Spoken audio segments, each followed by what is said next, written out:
Hello guys, नमस्कार। कैसे हो आप सभी? स्वागत है आपका मेरे चैनल पर। आज हम जानने वाले हैं कि क्या होती है एसी सप्लाई और क्या होती है डीसी सप्लाई। इन दोनों में मेन डिफरेंसेस क्या है, और साथ में हम बात करेंगे इन्वर्टर और रेक्टिफायर के बारे में भी। ये वीडियो काफ़ी इंटरेस्टिंग होने वाली है। Guys, if you want to learn something, I am sure you will get here. So stay till the end of video, okay.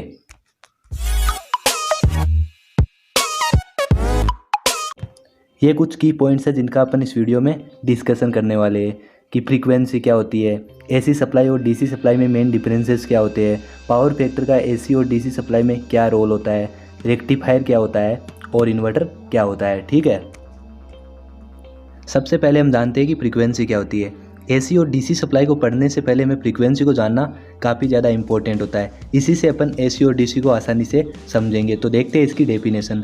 The number of cycle complete by any waveform in A second is called frequency. मतलब कोई भी waveform एक second में जितने cycle complete करती है वह उसकी फ्रीक्वेंसी होती है। अब साइकिल क्या होता है? साइकिल है कि कोई सेम वैल्यू को अगर वेवफॉर्म रिपीट करती जाती है तो उसे बोलते हैं एक साइकिल। जैसे आपके सामने एक वेवफॉर्म है, इसका यहाँ से लेकर यहाँ तक एक साइकिल कंप्लीट होता है, फिर वो अपनी वैल्यू को रिपीट कर रही है। तो इसका मतलब ये एक सेकंड में जितने साइकिल कंप्लीट करेगी वह उसकी फ्रीक्वेंसी होगी। मान लो ये इतना एक सेकंड का टाइम है, इसके दौरान ये वेवफॉर्म 2 साइकिल कंप्लीट कर लेती है। इसका मतलब है इसकी फ्रीक्वेंसी कितनी होगी? 2 हर्ट्ज। और ऊपर वाली वेवफॉर्म है वो एक सेकंड के अंदर बहुत सारी साइकिल कंप्लीट कर रही है। इसका मतलब इसकी फ्रीक्वेंसी नीचे वाली वेव से ज़्यादा है।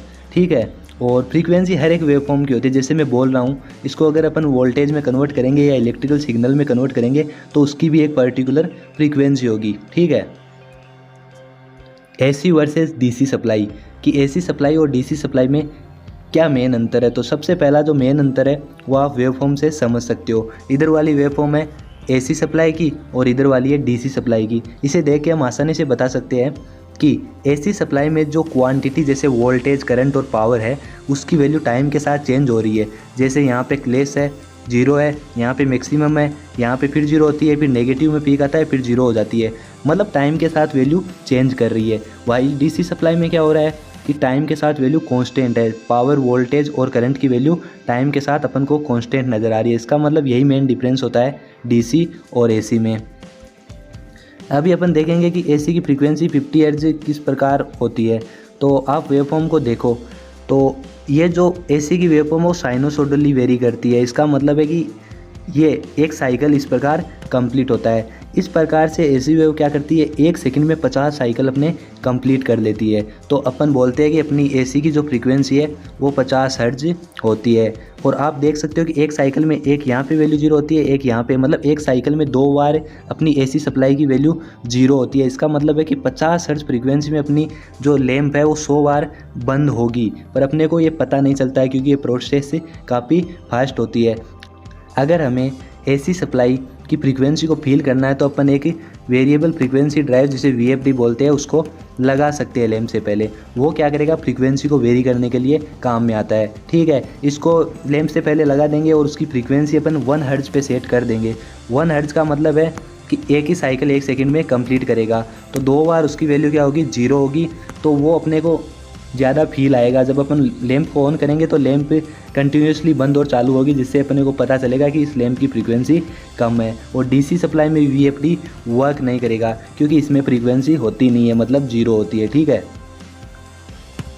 अब अपन देखते हैं एसी सप्लाई और डीसी सप्लाई में मेन डिफरेंसेस क्या होते हैं। तो एसी सप्लाई 2 टाइप की होती है, एक सिंगल फेज और दूसरी होती है 3 फेज। सिंगल फेज में 2 टर्मिनल होते हैं, एक फेस वायर और दूसरा होता है न्यूट्रल वायर। और 3 फेज में 4 वायर सिस्टम होता है, जिसमें एक आर फेज होता है, एक वाई फेज होता है, एक बी फेज होता है और एक न्यूट्रल वायर होता है। उसी प्रकार अपने जो डीसी सप्लाई है उसमें 2 टर्मिनल या 2 वायर होते हैं, एक पॉजिटिव और दूसरा नेगेटिव। इससे आप अंतर कर सकते हो। दूसरा है फ्रीक्वेंसी का डिफरेंस, जो मैंने आपको पहले बताया है कि एसी सप्लाई की फ्रीक्वेंसी 50 हर्ट्ज होती है, वाइल डीसी की फ्रीक्वेंसी होती नहीं है, जीरो होती है। ठीक है, तीसरा है पावर फैक्टर का डिफरेंस, कि जो एसी का पावर फैक्टर है वो या तो 1 से कम होगा या इक्वल 1 होगा, जबकि डीसी का यूनिटी पावर फैक्टर होगा और यही यूनिटी पावर फैक्टर सर्किट में बेस्ट होता है। ठीक है, अब अपन देखते हैं कि पावर फैक्टर क्या है। तो अपन थोड़ा आगे चलते हैं और एक बार पावर फैक्टर को चेक करके फिर वापस यहाँ आते हैं।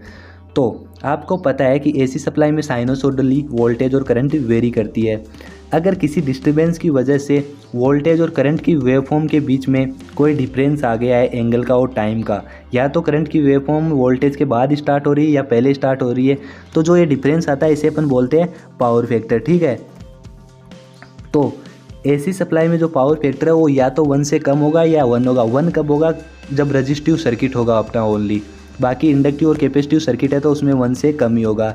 और डीसी में मैंने आपको बताया कि यूनिटी पावर फैक्टर होता है, क्योंकि उसमें इंडक्टेंस और कैपेसिटेंस दोनों ही वर्क नहीं करते।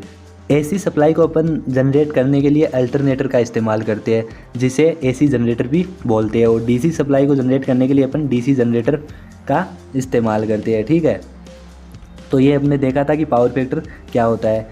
अभी अपन बात करेंगे एसी टू डीसी कन्वर्टर की, कि अगर अपने को एसी सप्लाई को डीसी में कन्वर्ट करना हो तो कैसा सर्किट बनेगा और उसे क्या कहते हैं, तो उसे मेनली रेक्टिफायर कहते हैं।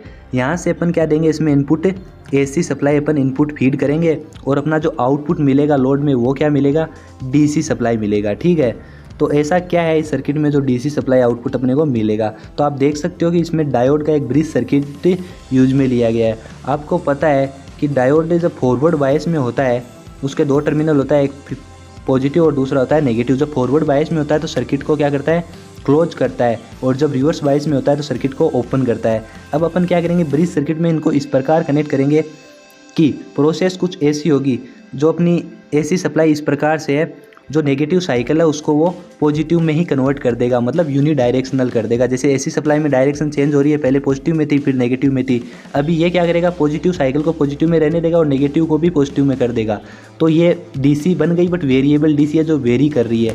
इसके आगे अपने को क्या इस्तेमाल करने पड़ेंगे, कुछ फिल्टर इस्तेमाल करने पड़ेंगे, जिसके कारण अपनी जो वेरिएबल डीसी है यूनी डायरेक्शनल उसको अपन कांस्टेंट डीसी में कन्वर्ट कर सकते हैं। तो ये होता है बेसिकली रेक्टिफायर। ठीक है, अभी अपन देखते हैं डीसी टू एसी कन्वर्टर, जिसे इन्वर्टर भी यूजुअली कहते हैं। तो ये है इन्वर्टर का सर्किट। इसमें क्या होगा, इनपुट में अपन डीसी देंगे। डीसी मतलब आपको पता है ये वेवफॉर्म अपन इनपुट में देंगे और आउटपुट में अपने को क्या मिलेगा, एसी सप्लाई मिलेगा, और उसकी फ्रीक्वेंसी कितनी होगी, 50 हर्ट्ज होगी। ठीक है, अब इसमें क्या है, ऐसा जो इन्वर्टर डीसी को एसी में कन्वर्ट कर देता है अपनी रिक्वायरमेंट के अकॉर्डिंग। आपको पता है इसमें कुछ रेजिस्टेंस लगे हुए है, कैपेसिटेंस लगे हुए है, और 555 आईसी लगी हुई है, और मॉसफेट है, और एक ट्रांजिस्टर है। ये सब कुछ इस प्रकार प्रोसेस करेंगे कि अपनी जो वेवफॉर्म है डीसी की, उसकी टाइम के साथ वैल्यू को चेंज करेंगे और 1 सेकंड में 50 टाइम्स तक अपना साइकिल चेंज होगा। ठीक है, तो इसे बोलते हैं इन्वर्टर।